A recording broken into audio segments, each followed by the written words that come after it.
ملګرو که تاسو زموږ چینل ته نوي راغلي یاست نو د اوس تاسو کومه ویډیو ګورئ تر دغه لاندې دغه سور د سبسکرایب بټن ووهئ او بعد له سبسکرایب څخه دغه د زنګ نشان هم ووهئ تر څو زموږ د چینل هره ویډیو تر ټولو مخکې تاسو ته در ورسي. کومه ویډیو لایک کړې نو ویډیو هم لایک کړئ.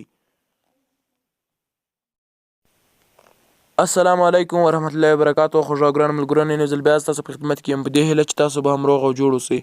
ملګرو، په دغه ویډیو کې به د مکس پلیر یو څو ښایسته او پټ رازونه درښایم چې تاسو ترې خبر نه یاستئ.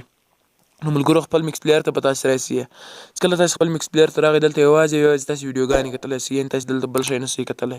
نو ملګرو، د دې لپاره به تاسو راسئ چې که غواړئ چې ساده شیان هم دلته راولئ نو دغه درې ډاټ یا د درې ټکي نشان به ووهئ. دلته به راسئ سیټینګ ته، سیټینګ څخه وروسته به دلته راسئ اډیو ته. نو دلته په لومړنی اپشن چې د اډیو پلیر نو دغه به ټیک نشان به پرې ولګوئ. نو دلته به تاسو بیا ساده شیان هم راسئ، نو دلته ساده شیان هم غږولی سئ. بعد له دې څخه دغه دوهم سیټینګ یعنې که غواړو موږ یوه ویډیو دلته پلی کړو او بیا موبایل بند کړو بیا هم چالو وي، یعنې هر وخت چالو وي هغه هم ویډیو وي. نو د دې لپاره به تاسو دلته راسئ، دا درې ټکي نشان به ووهئ. دلته به راسئ سیټینګ ته، دلته به بیا پسې راسئ پلیر ته. پلیر څخه وروسته به دلته راسئ بیک ګراونډ پلی. دا وینئ ملګرو، بیک ګراونډ پلی. نو چې کله مو بیک ګراونډ پلی ووهل دلته بیا زه راځم تاسو ته یو نعت پلی کوم، بیا تاسو ته درښایم.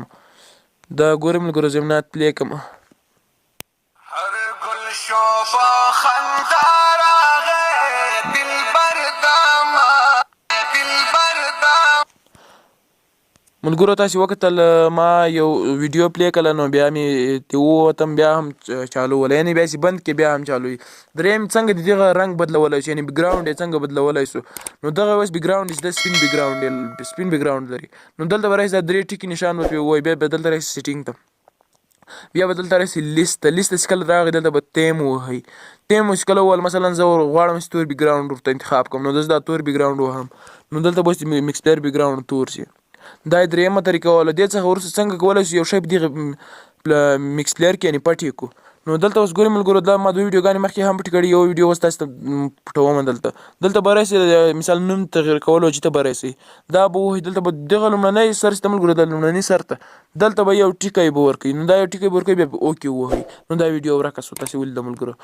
چې کله اوس غواړو دا ویډیو بېرته څنګه راولو نو دلته به راسئ دا درې ټکي نشان به ووهئ. بیا به راسئ سیټینګ ته. له سیټینګ څخه به داسې دلته راسئ، دلته به لیست ته راسئ. لیست به دلته وروستي اپشن ته راسئ، شو هیډن فایلز اینډ فولډرز. نو دا به ډاټ یعنې صحیح نشان به پرې ولګوئ. چې کله مو صحیح نشان پرې ولګاوه دلته ګورئ ملګرو، دا به ښکاره سي. وینئ ملګرو، څلور ویډیوګانې ښکاره سوې، هغه ویډیو هم بېرته ښکاره سوه.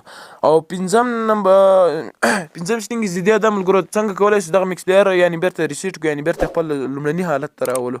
نو دلته به راسئ دا درې ټکي نشان به ووهئ. بیا به راسئ سیټینګ ته، بیا به دلته راسئ جنرل ته.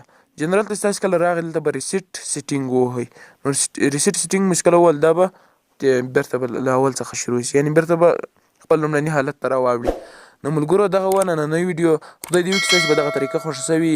که مو خوښه سوي ویډیو ته ضرور لایک ورکړئ او چینل سبسکرایب کول مو هېر نه شي ملګرو.